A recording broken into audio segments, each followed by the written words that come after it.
Hello everyone, welcome to learn O sapiens. और आज हम पढ़ने जा रहे हैं क्लास 12 का बहुत ही important topic, that is chromosomal theory of inheritance. इस क्रोमोसोमल थ्योरी ऑफ इनहेरिटेंस की समरी ये है कि chromosomes are the genetic material of Mendelian inheritance. यानी कि जो मेंडेलियन इनहेरिटेंस, आपने मेंडल का इनहेरिटेंस पढ़ रखा है कि एक जनरेशन से दूसरी जनरेशन में characters are being transferred.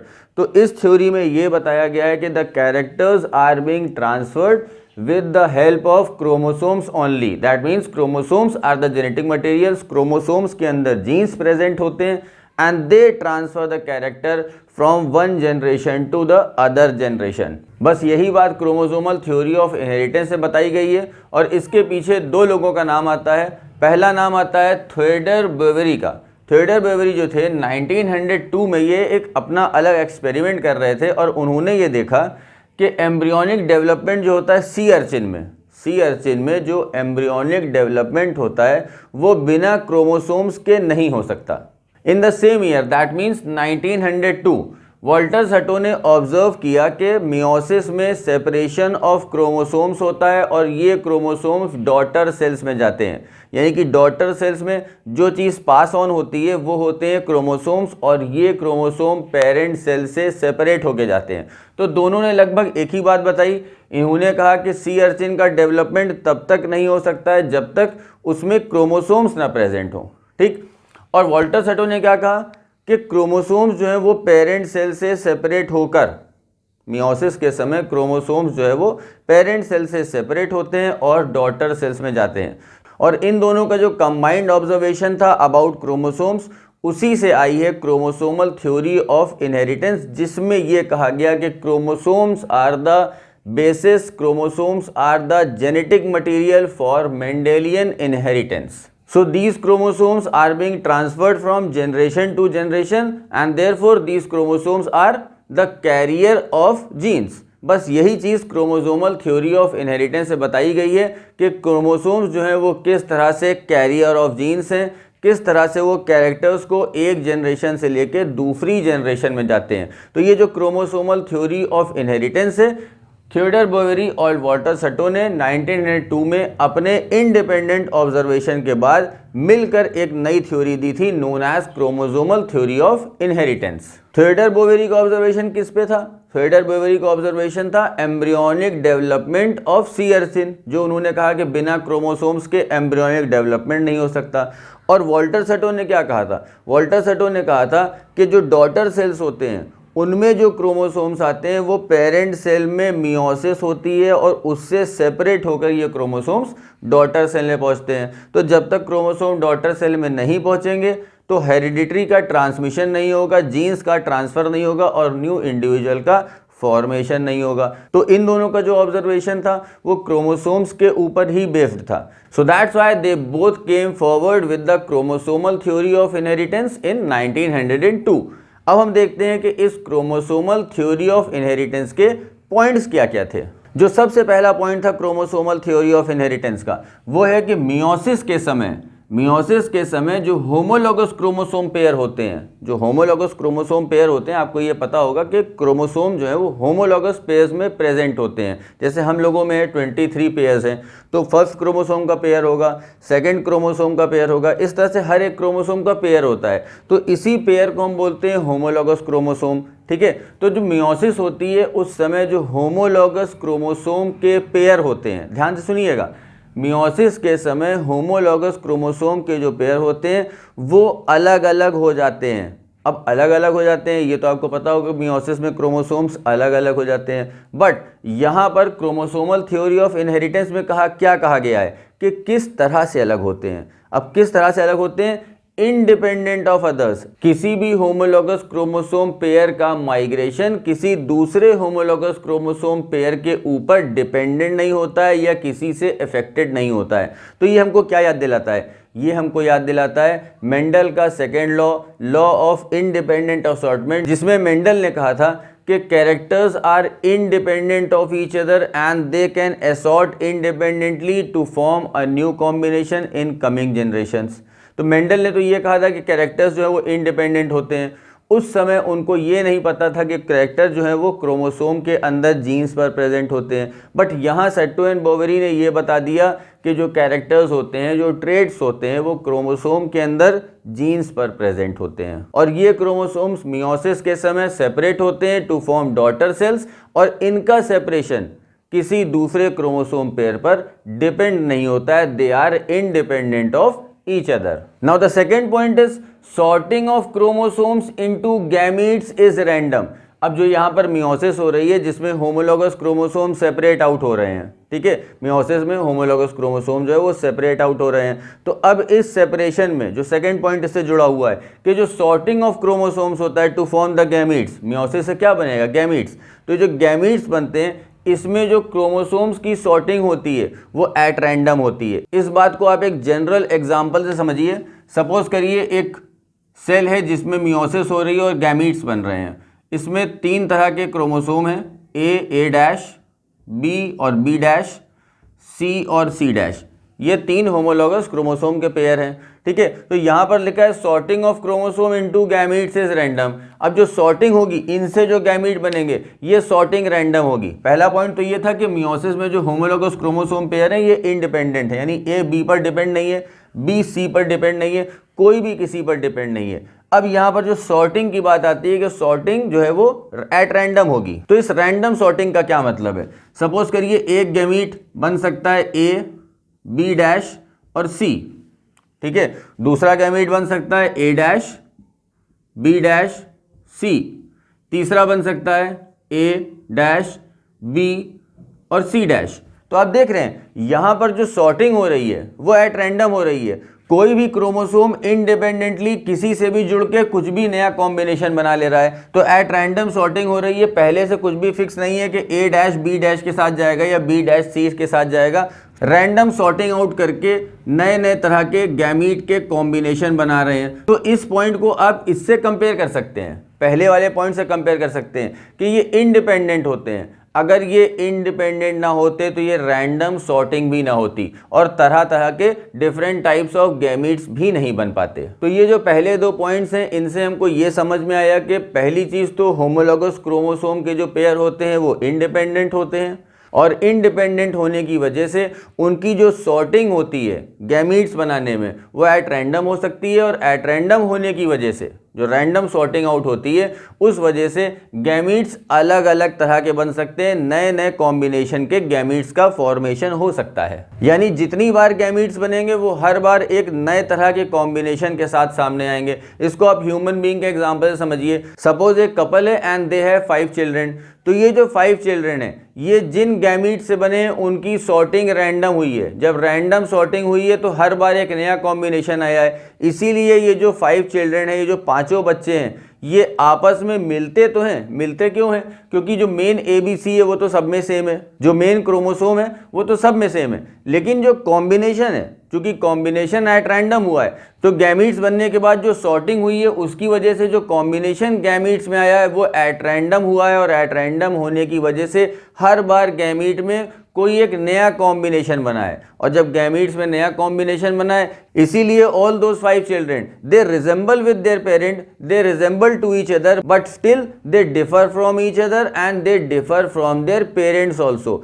So this random sorting is the main cause that why we differ from our parents and why we resemble with our parents. Differ इसलिए करते हैं क्योंकि हमारे जो गैमीट्स के कॉम्बिनेशन है वो हर बार बदल जाते हैं, ठीक है। And why we resemble with our parents, क्योंकि जो मेन क्रोमोसोम्स हैं वो तो वही हैं, तो इसलिए हम रिजेंबल भी करते हैं और हम उनसे डिफर भी करते हैं। Now the third point of this chromosomal theory, very easy point, each gamete has half chromosome number from its parent. ये तो आपने क्लास 11th के मियोसिस में पढ़ा है, सेल डिवीजन एक टॉपिक था, उसमें आपने मियोसिस में पढ़ा होगा कि जब मियोसिस होती है तो 4 cells are being form and these 4 cells they have half the number of chromosomes. Meiosis में आपने ये पढ़ा है कि जब मियोसिस होती है तो उसका जो रिजल्ट होता है वो half the number of chromosomes होता है। जो डॉटर सेल्स बनते हैं वो half the number of chromosomes के बनते हैं। तो डिप्लॉइड सेल से, from a single diploid cell, जब उसमें मियोसिस होती है तो 4 haploid cells are being formed. अब इस गैमीट के पास half the number of chromosome क्यों होते हैं? फुल नंबर ऑफ क्रोमोसोम्स क्यों नहीं होते हैं? सपोज करिए जो पेरेंट सेल है उसके पास 46 क्रोमोसोम्स हैं, ठीक है, तो इसमें यह कहा गया है कि मियोसिस में half the number of chromosomes होते हैं गैमीट्स में, यानी 23 होंगे। तो अगर एक पेरेंट ये मान लें, दूसरा पेरेंट ये, इसमें भी मियोसिस से जो सेल बनेगा, जो गैमीट बनेगा, वो half the number of chromosome होगा। तो ये गैमीट में half the number of chromosome जो यहाँ लिखा है ये क्यों होता है? बहुत ही आसान बात है, क्योंकि इन गैमीट्स को आगे चल के फ्यूज़ करना है और फ्यूज़ करने के बाद ये फिर से सेम नंबर ऑफ क्रोमोसोम बना लेंगे एज दैट ऑफ पेरेंट, तो इसलिए यहाँ पर ये हाफ हो जाते हैं, ठीक है। नेक्स्ट पॉइंट पे लिखा है कि each gamete have same number of chromosome, her gamete में सेम नंबर ऑफ क्रोमोसोम होते हैं। मेल गैमीट या फीमेल गैमीट दोनों में सेम नंबर ऑफ क्रोमोसोम होंगे।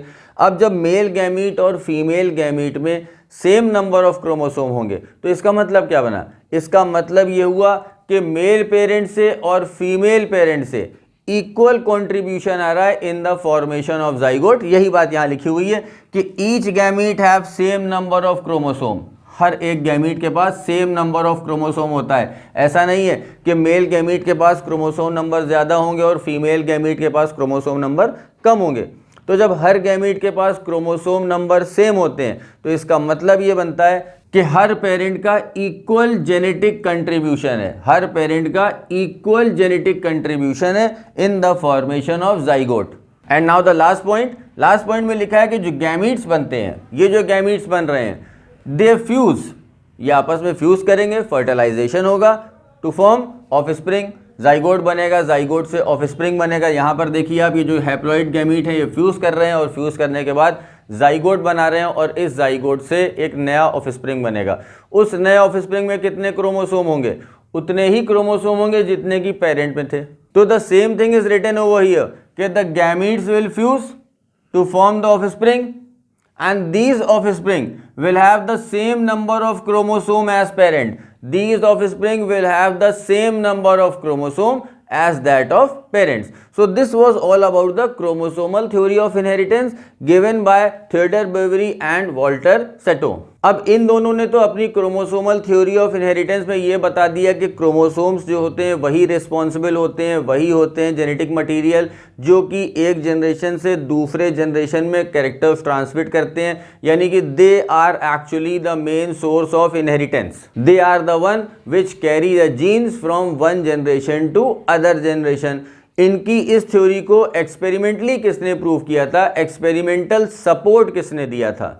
ये जो सपोर्ट था एक्सपेरिमेंटल सपोर्ट, यानी इस थ्योरी को, क्रोमोसोमल थ्योरी ऑफ इनहेरिटेंस को एक्सपेरिमेंटली प्रूव किया था थॉमस हंट मॉर्गन ने। थॉमस हंट मॉर्गन ने इस थ्योरी को एक्चुअली एक्सपेरिमेंट के थ्रू प्रूव किया था। अब देखिए यहाँ पे दो ईयर लिखे हुए हैं, 1906 और 1910।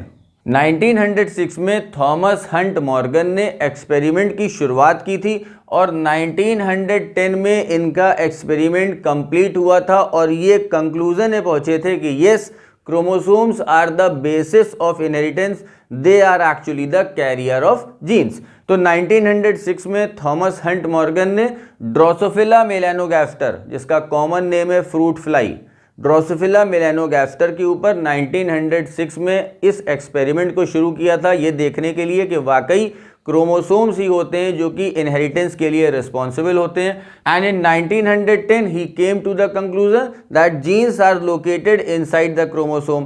तो chromosomes are the carrier of genes जो कि कैरेक्टर को एक जनरेशन से दूसरे जनरेशन में ट्रांसमिट करते हैं। अपने इस एक्सपेरिमेंट की वजह से टी.एच. मॉर्गन को 1933 का नोबेल प्राइज इन मेडिसिन मिला था। 1933 का नोबेल प्राइज इन मेडिसिन मिला था।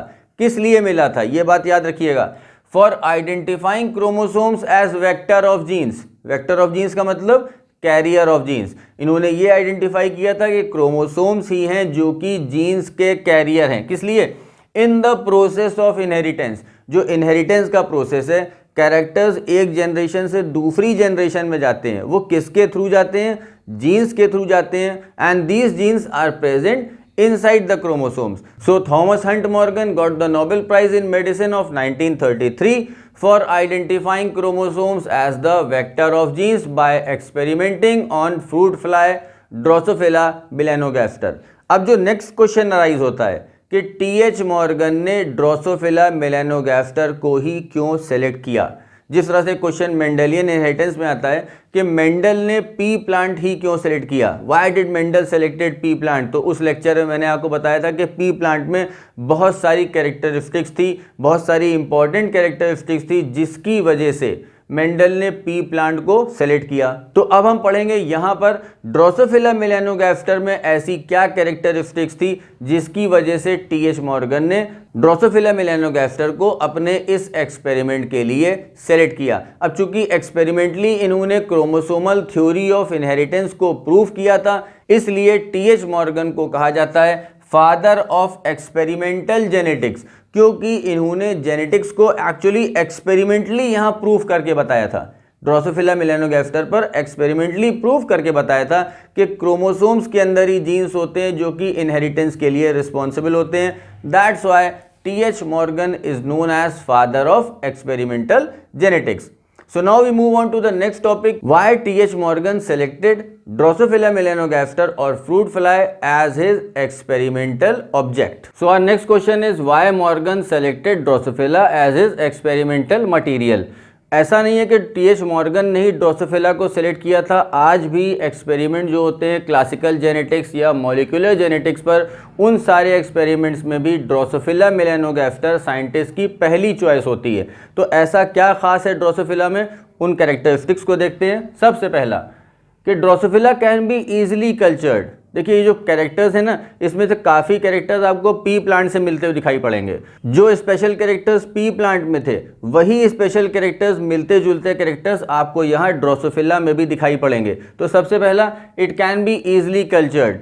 जैसे कि पी प्लांट में हमने पढ़ा था कि pea plant can be easily cultured, it can be easily grown, उसको कोई स्पेशल एटमॉस्फेयर की, स्पेशल इन्वायरमेंट की ज़रूरत नहीं होती है। Same as it is Drosophila को भी कुछ स्पेशल कंडीशन की ज़रूरत नहीं होती है। It can be easily cultured anywhere. Okay, now the second one, it produces large number of offspring. Now the second one, it produces large number of offsprings. जिस तरह से पी प्लांट में हमने पढ़ा था कि उसमें लार्ज नंबर ऑफ ऑफस्प्रिंग बनते हैं, लार्ज नंबर ऑफ प्लांट्स का फॉर्मेशन होता है, ताकि अगर कुछ प्लांट्स ख़राब भी हो जाएं तो भी हमारे एक्सपेरिमेंट पर, नेक्स्ट जनरेशन के ऑब्जर्वेशन पर फ़र्क ना पड़े, हमको कुछ इंडिविजुअल्स तो मिल ही जाएंगे जिससे कि हम अपना एक्सपेरिमेंट कंटिन्यू कर लेंगे। ठीक वैसे यहाँ भी ड्रोसोफिला के केस में it produces large number of offspring, कि अगर कुछ ऑफस्प्रिंग की डेथ भी हो जाती है तो भी हमारे एक्सपेरिमेंट का जो ऑब्जर्वेशन है वो नहीं रुकेगा, हमारी generation to generation experiment continue होते रहेंगे। Now the next one, short life span. ये कैरेक्टरिस्टिक भी पाइसम सटाइवम से मिलता है। शॉर्ट लाइफ स्पैन का मतलब क्या हुआ कि इनकी लाइफ स्पैन बहुत छोटी होती है, नेक्स्ट जनरेशन बहुत जल्दी आ जाती है। So we don't have to wait for a long time for the next generation for the observation of results in the next generation. Now the next point is something new from pea. इसमें लिखा है temporarily inactivated with ether. ये जो Drosophila हैं ये इनको ether के effect से टेम्परेली इनएक्टिवेट कर दिया जा सकता है या बेहोश किया जा सकता है। किस लिए किया जाएगा? For observing. पी प्लांट को तो हम ऑब्जर्व कर सकते हैं, इट इज़ अ प्लांट, वो वहीं पर है, अपनी जगह पर है, बट ड्रोसोफिला को ऑब्जर्व करने के लिए उसको इनएक्टिवेट करना पड़ता है, उसको बेहोश करना पड़ता है। तो it can be easily inactivated, temporarily inactivated. ऐसा नहीं है कि उसकी डेथ हो जाएगी, ईथर की वजह से उसको टेम्परेली इनएक्टिवेट कर सकते हैं for close observation of the result. Now the next point is कि ड्रोसोफिला में सेक्सुअल डायमॉर्फिज्म बहुत अच्छा होता है। सेक्सुअल डायमॉर्फिज्म का मतलब होता है कि हम देख कर पहचान लें कि कौन सा इंडिविजुअल मेल है और कौन सा इंडिविजुअल फीमेल है। तो ड्रोसोफिला में ये सेक्सुअल डायमॉर्फिज्म बहुत ही आसानी से पहचाना जा सकता है, क्योंकि फीमेल्स जो वहाँ पर हैं, फीमेल्स का साइज बड़ा होता है as compare to males, and females they have an ovipositor at their rear end. Suppose करिए ये फीमेल का माउथ है द एंटीरियर एंड और ये रियर एंड है, तो रियर एंड पर ओवी पॉजिटर होता है जिसमें वो ओवर डिपॉजिट करती है अपने। तो पहला सेक्सुअल डायमॉर्फिज्म क्या हुआ कि फीमेल का साइज बड़ा होता है और दूसरा उसके रियर एंड पर ओवी पॉजिटर प्रेजेंट होता है। Clear? Next, Drosophila have only 4 pair of chromosomes. Chromosome सिर्फ 4 पेयर। अगर क्रोमोसोम के पेयर बहुत ज़्यादा होते तो एक्सपेरिमेंटल ऑब्जर्वेशन, ये एक्सपेरिमेंट किस लिए मॉर्गन ने किया था? क्रोमोसोम्स को दिखाने के लिए कि they are the carrier of genes. तो अगर हमको यही साबित करना है, यही प्रूव करना है कि chromosomes are the carrier of genes, तो हम 2-4 क्रोमोसोम लेकर भी एक्सपेरिमेंट कर सकते हैं। हम ऐसे इंडिविजुअल को अगर चुनेंगे जिसमें बहुत ज़्यादा क्रोमोसोम्स हो, तो आगे चल के एक्सपेरिमेंट में काफ़ी सारी कॉम्प्लिकेशंस आ सकती हैं। तो चूंकि ड्रोसोफिला के पास सिर्फ 4 पेयर ऑफ क्रोमोसोम्स थे, इसलिए इनका एक्सपेरिमेंट करना और उसका ऑब्जर्वेशन मॉर्गन के लिए बहुत ईजी साबित हुआ। And the last and most important point, Drosophila का जो लार्वा होता है उसके सलाइवरी ग्लैंड में extremely large chromosome known as polytene chromosome present होते हैं। ये क्रोमोसोम नॉर्मल क्रोमोसोम से काफ़ी बड़े होते हैं, इनको जाइंट क्रोमोसोम भी कहते हैं। तो अब इस जाइंट क्रोमोसोम का फायदा क्या है? This chromosome can be easily observed, क्योंकि ये क्रोमोसोम साइज में बड़ा होता है तो आसानी से इसका ऑब्जर्वेशन हो सकता है और कैरेक्टर्स समझे जा सकते हैं, और कोई भी स्ट्रक्चरल चेंज इसमें आसानी से डिटेक्ट किया जा सकता है जो कि नॉर्मल साइज क्रोमोसोम में नहीं डिटेक्ट हो सकता था। तो ये वो सारे कैरेक्टर्स थे जो कि ड्रोसोफिला में प्रेजेंट थे और मॉर्गन के एक्सपेरिमेंट को सपोर्ट किया था। क्या थे? ईजिली कल्चर, ड्रोसोफिला को हम आसानी से कल्चर कर सकते हैं, ऑफस्प्रिंग बहुत ज़्यादा होते हैं, लाइफ साइकिल बहुत छोटी होती है, we don't have to wait for a long time for the next generation for the result. फिर इसको टेम्परेली इनएक्टिवेट हम कर सकते हैं, इसको बेहोश कर सकते हैं ईथर से ऑब्जर्वेशन करने के लिए। नेक्स्ट इज ड्रोसोफिला में सेक्सुअल डायमॉर्फिज्म होता है, we can easily identify the males and females by their size. Female size में बड़ी होती है और मेल जो है वो साइज में छोटा होता है। नेक्स्ट, क्रोमोसोम नंबर बहुत कम होते हैं, सिर्फ 4 पेयर ऑफ क्रोमोसोम है, तो रिजल्ट के ऑब्जर्वेशन में इन्फ्रेंस निकालने में काफ़ी आसानी मिलती है। और फिर इसके लार्वा के सलाइवरी ग्लैंड में लार्ज क्रोमोसोम, पॉलीटीन क्रोमोसोम जिसे कहते हैं, वो प्रेजेंट होते हैं, so that it is easy to observe any minute structural change in the chromosome. और इन्हीं सारे कैरेक्टर्स की वजह से सिर्फ मॉर्गन ने ही नहीं, आज के भी साइंटिस्ट जो हैं जो क्लासिकल जेनेटिक्स या मॉलिक्यूलर जेनेटिक्स पर एक्सपेरिमेंट करते हैं, उनकी भी पहली चॉइस ड्रोसोफिला मेलानोगास्टर ही होता है। So this was all about the chromosomal theory of inheritance. In the next lecture I will be back with some more interesting topics, so stay tuned. Thank you.